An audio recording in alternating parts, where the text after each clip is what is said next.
നമസ്തേ. വിശ്വഹിന്ദു പരിഷത്ത് ഹിന്ദു വിശ്വാസ് എന്ന പേരിലൊരു YouTube channel തുടങ്ങിയതിൻ്റെ പിന്നിൽ ഒരു ഉദ്ദേശ ലക്ഷ്യമുണ്ടായിരുന്നു. പല ആൾക്കാരും അറിയേണ്ടതായ പ്രധാന വാർത്തകൾ, പ്രത്യേകിച്ചും ഹിന്ദു സമാജം മനസ്സിലാക്കിയിരിക്കേണ്ട വാർത്തകൾ പ്രധാനപ്പെട്ട എല്ലാ ചാനലുകളും സോഷ്യൽ മീഡിയകളും പ്രിൻ്റ് മാധ്യമങ്ങളും മനഃപൂർവ്വം സംസ്കരിക്കുന്നൊരവസ്ഥയാണ് ഇന്ന് കേരളത്തിലുള്ളത്.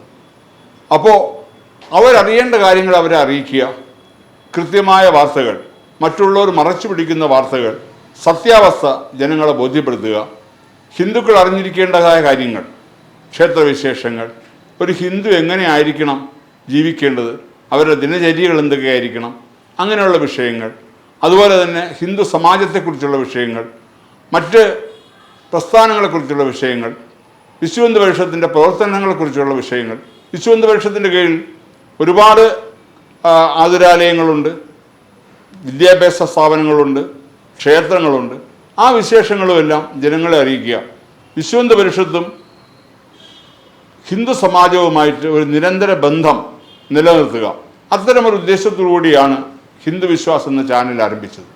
നിങ്ങളുടെ എല്ലാം അനുഗ്രഹാശിസ്സുകളോടുകൂടിയും സഹകരണത്തോടുകൂടിയും വളരെ ചെറിയ സമയത്തിനുള്ളിൽ തന്നെ 1,00,000 സബ്സ്ക്രൈബേഴ്സ് എന്ന ഒരു ലക്ഷ്യത്തിലേക്ക് എത്താൻ ഹിന്ദു വിശ്വാസിന് കഴിഞ്ഞു.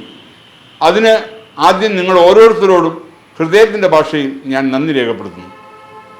ഇനിയും വിശ്വഹിന്ദു പരിഷത്തിൻ്റെ ഈ പ്രസ്ഥാനത്തിൻ്റെ ഹിന്ദു വിശ്വാസത്തിൻ്റെ മുന്നോട്ടുള്ള യാത്രയിൽ നിങ്ങളുടെ ഓരോരുത്തരുടെയും സഹകരണവും നിങ്ങളുടെ ഓരോ അനുഗ്രഹവും നിങ്ങളുടെ പൂർണ്ണമായ പിന്തുണയും വേണം. എങ്കിൽ മാത്രമേ ഇനിയും മുന്നോട്ട് ഇതിന് കുതിക്കാൻ കഴിയുകയുള്ളൂ. ഹിന്ദു വിശ്വാസത്തിലൂടെ വരുന്ന എല്ലാ വീഡിയോകളും മുഴുവനായും കാണുക. നമ്മുടെ സുഹൃത്തുക്കൾക്കും ബന്ധുക്കൾക്കും നമ്മൾ ഉൾപ്പെട്ടിരിക്കുന്ന ഗ്രൂപ്പുകളിലേക്കും അത് ഷെയർ ചെയ്യുക. ഹിന്ദു വിശ്വാസ് ചാനൽ സബ്സ്ക്രൈബ് ചെയ്യാത്തവരുണ്ടെങ്കിൽ അവരെ കൊണ്ട് സബ്സ്ക്രൈബ് ചെയ്യിക്കുക.